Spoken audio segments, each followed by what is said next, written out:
Хуткае пытанне, ты верыш у цуды? Калі ты праходзіш на прыпынак у той самы момант, калі пад'язджае аўтобус, ці з'яўляецца гэта цудам? Паводле папы, абсалютна не, дурань. І ён так і сказаў. Глядзі, у каталіцкай царкве крычаць цуд наконт таго, што можна растлумачыць выпадковасцю, цяжкай працай, прыродай ці навукай выглядае вельмі дрэнна. Таму з цягам часу яны распрацавалі бюракратычны і, як не дзіўна, навуковы працэс расследавання цудаў, перш чым аддаць за гэта падзяку Богу. А дзе ёсць строгі бюракратычны працэс, там з'яўляецца і half as interesting, таму давайце паглыбімся ў гэтую тэму. Незвыклым вокам цуды здаюцца ўсюды. Прыгожы летні дзень, сяброўства, якое ўзнікла ўжо ў дарослым узросце, прыемны каментар на YouTube. Але з каталіцкага пункту гледжання нічога з гэтага не лічыцца цудам.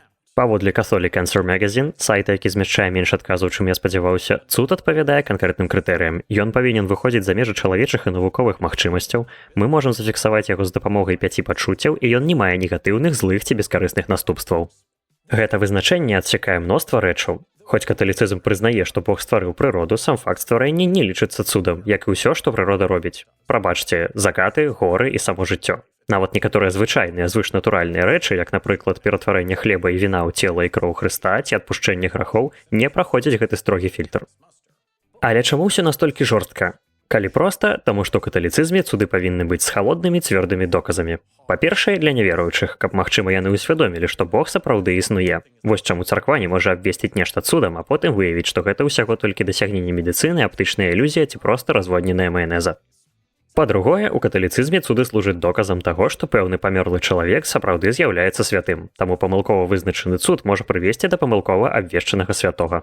Дарэчы, царква да гэтага часу выпускае новых святых, і цуды маюць у гэтым вялікую ролю. Каб стаць святым, неабходна, каб пасля смерці адбыліся 2 афіцыйна прызнаныя царквой цуды з тымі, хто маліўся да цябе. Так было з Карлам Акутысам, падлеткам кананізаваным у мінулым годзе, які цяпер вядомы як нябесны заступнік інтэрнэту. Прабач, не анкет. Звязаным з ім цудамі сталі незразумелае крыянне дзіцяці ад панкратычнай хваробы пасля таго, як яно дакранулася да яго старой кашулі, і аднаўленне жанчыны пасля аварыі на ровары, калі яе маці памалілася на магіле Акутыса. Дарэчы, калі ты быў мучанікам, то Бог добраахвотна прыняў смерць за сваю веру, то табе патрэбен толькі адзін цуд замест 2, каб царква абвесціла цябе святым. Лайфхак. У наш час царква сапраўды расследуе толькі 2 тыпы цудаў. Першы – эўхарыстычныя, звязаныя з гостыяй і віном, якія раздаюць па нядзелях. Звычайна гэта альбо сцвярджэнне, што гостыі пачалі множыцца, альбо што яны фізічна ператварыліся ў чалавечае цела. Расследаванне звычайна пачынаецца з таго, што гостыю, якую лічаць цудоўнай, замыкаюць, каб ніхто не мог яе падмяніць, а затым змяшчаюць у святую воду, каб праверыць, ці растворыцца яна менш, чым за 2 дні. Гэта нібыта дакладны знак, што перад намі звычайныя гостыя без цуду.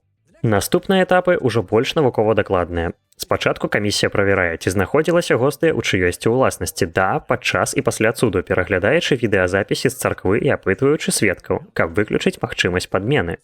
Потым біскуп ці арцыбіскуп аналізуе ўсе сабраныя дадзеныя і выказвае сваё меркаванне, ці варта працягваць расследаванне. Калі так, збіраюць новую камісію, у якую ўваходзяць незалежныя навукоўцы, каб правесці серыю тэстаў. Напрыклад, калі заяўляюць, што гостая ператварылася ў чалавечае цела, выклікаюць каманду спецыялістаў, якая можа ўключаць спецыяліста па электроннай мікраскопіі, аналітыка камп'ютарных выяў, гістолага, патолага, эксперта па ДНК ці мікрабіялогіі. Яны праводзяць сваё даследаванне. Часам ужо на гэтым этапе цуд развальваецца, як гэта было, калі лабараторныя тэсты паказалі, што гостая проста занадта доўга ляжала і пачала ферментавацца. Але ў вельмі рэдкіх выпадках тэсты сапраўды пацвярджаюць чалавечую тканіну, і царква абвяшчае цуд.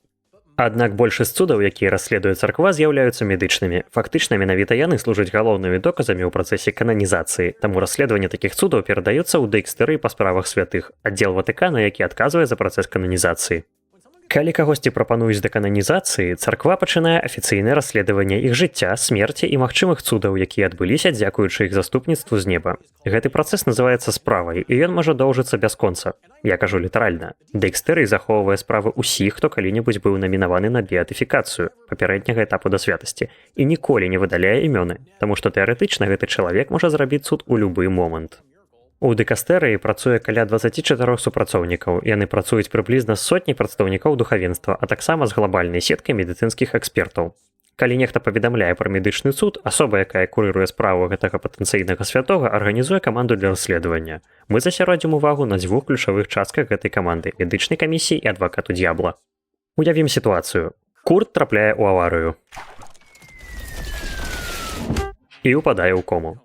Лекары кажуць, што ён наўрад ці дажыве да раніцы. Але раніца ён нечакана прачынаецца, а яго раны пачынаюць хутка гаіцца.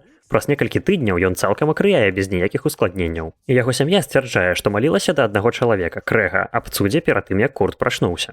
Камісія лекараў і экспертаў, што не з'яўляюцца каталікамі, спрабуе растлумачыць нечаканае выздараўленне Курта. Яны аналізуюць яго медыцынскую гісторыю, лячэнне, а таксама любыя адпаведныя даследаванні ці падобныя выпадкі. І яны задаюць пытанні, ці ёсць асаблівасць арганізма, якая дазволіла яму гаіцца надзвычай хутка, ці падзейнічала нейкае эксперыментальнае лячэнне, магчыма, яго траўмы не былі такімі небяспечнымі, як здавалася. Калі расследаванне завершана, камісія галасуе за тое, ці ёсць навуковае тлумачэнне да ягонага выздараўлення. Калі 2/3 галасуе не, царква задаволеная. Цуд адбыўся. Але варта разумець, што гэта не азначае, што эксперты, якія галасавалі супраць, лічаць, што Курта выратаваў Бог. Гэта азначае толькі тое, што ў іх няма навуковага тлумачэння, як ён так хутка ачуняў.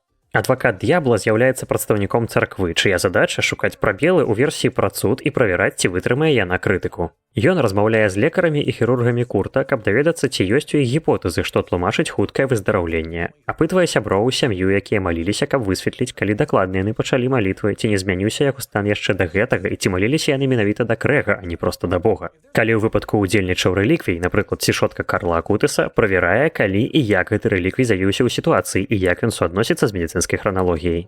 Калі ён прыходзіць да высновы, што цуд сапраўды адбыўся і яго можна прыпісаць Крэгу, справа перадаецца камісіі тэолагаў. Яны павінны вызначыць, ці гэта той тып цудаў, які Бог мог бы здзейсніць праз заступніцтва Крэга. Калі яны сцвярджаюць гэта, цуд афіцыйна прызнаны, але яшчэ застаецца некалькі этапаў да канчатковага рашэння папы аб кананізацыі. Усё гэта азначае, што хоць цуды па азначэнні з'яўляюцца звышнатуральнымі падзеямі, працэс царквы па іх сцвярджэнні надзвычай чалавечы. Камісіі і лекары, расследаванні, сумневы і шмат халодных, цвёрдых грошай.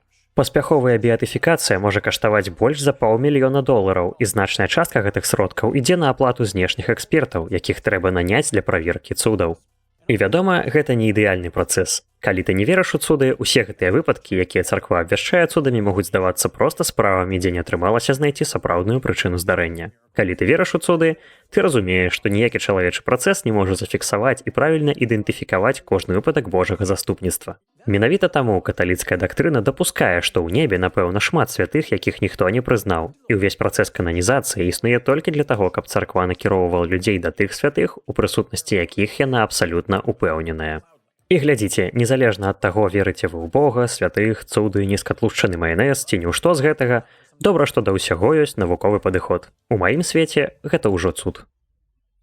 Пераклад і агучка ад канала «Простыя словы».